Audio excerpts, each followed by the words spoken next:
রাজনীতি রাজনীতি ছাড়া যেমন একটা দেশ চলতে পারে না, রাজনীতির বিরুদ্ধে যেমন কোনো কথা বলা যায় না, বা বললেও সেটার সব দলই মিলে, ক্ষমতায় থাকুক বা না থাকুক, সব দলই মিলে সেই কথার প্রোটেস্ট করে। কিন্তু লন্ডন, একটা জায়গা আছে লন্ডন, বেগমপাড়া। সেই বেগমপাড়ায় কারা থাকে? সবাই জানে বেগমপাড়া আছে, কিন্তু বেগমপাড়ায় থাকে কারা? দেশের বড় বড় মন্ত্রী মিনিস্টার টাকা পয়সা লুট করে নিয়ে বাড়িঘর বানায় তারা। কিন্তু কোন দলের সেটা কখনো কেউ চিন্তা করে দেখেছেন? দেখেন নাই।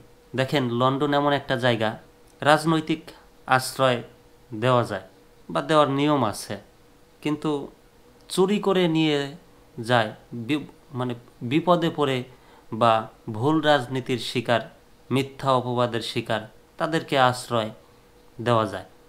কিন্তু যারা প্রমাণিত টাকা পয়সা চুরি করে নিয়ে বাড়িঘর বানাইছে, সরকারি সম্পদ নষ্ট করে তাদের ব্যক্তিগত সম্পদ তৈরি করেছে, তারা কিভাবে বিদেশে রাজনৈতিক আশ্রয় পায় সেটা বোধগম্য নয়। যদিও এটা খুব বড় একটা কথা, তারপরেও একটু যারা দেখছেন চিন্তা ভাবনা করে দেখতে পারেন, কমেন্টে জানাতে পারেন। একটা খবর পড়ি। এবার লন্ডনে প্রকাশ্যে দেখা গেল সাবেক প্রতিমন্ত্রী খালিদ মাহমুদকে। লন্ডনই যেন একটা আশ্রয়স্থল, সে চোরই হোক আর বাটপারি হোক। গত 5 আগস্ট ছাত্র জনতার গণ অভ্যুত্থানের মুখে তৎকালীন আওয়ামী লীগ সরকারের পতনের পর আওয়ামী লীগের অনেক নেতা মন্ত্রী, সংসদ সদস্য দেশ ছেড়ে পালিয়ে যান। ইতিমধ্যে তাদের মধ্যে বেশ কয়েকজনকে লন্ডনে দেখা গেছে। সাবেক নৌপরিবহন প্রতিমন্ত্রী ও আওয়ামী লীগের সাংগঠনিক সম্পাদক খালিদ মাহমুদ চৌধুরীও লন্ডনে বলে গুঞ্জন ছিল। এবার সাবেক প্রতিমন্ত্রী খালিদ মাহমুদ চৌধুরীকে লন্ডনে প্রকাশ্যে দেখা গেছে। স্থানীয় সময় রবিবার সন্ধ্যায় লন্ডনে যুক্তরাজ্য আওয়ামী লীগের একটি অনুষ্ঠানে যোগ দিয়েছিলেন তিনি। যুক্তরাজ্য আওয়ামী লীগ সূত্র জানায়, লন্ডনের স্থানীয় সময় রবিবার সন্ধ্যায় ইস্ট লন্ডনের একটি হলে যুক্তরাজ্য আওয়ামী লীগ এক কর্মী সভার আয়োজন করে। সেই অনুষ্ঠানে উপস্থিত হয়ে বক্তব্য দেন খালিদ মাহমুদ চৌধুরী।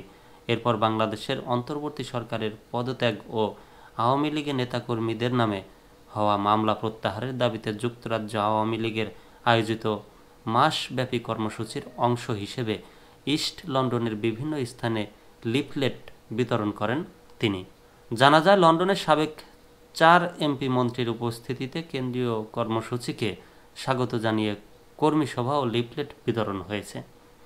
যুক্তরাজ্য যুবলীগের যুগ্ম সাধারণ সম্পাদক জামাল খান বলেন, যুক্তরাজ্য আওয়ামী লীগের আমন্ত্রণে কর্মী সমাবেশে সাবেক প্রতিমন্ত্রী খালিদ মাহমুদ ছাড়াও সাবেক মন্ত্রী ও আওয়ামী লীগের প্রেসিডিয়াম সদস্য আব্দুর রহমান, সাবেক প্রতিমন্ত্রী শফিকুর রহমান চৌধুরী ও সাবেক সংসদ সদস্য হাবিবুর রহমান যোগ দিয়েছিলেন।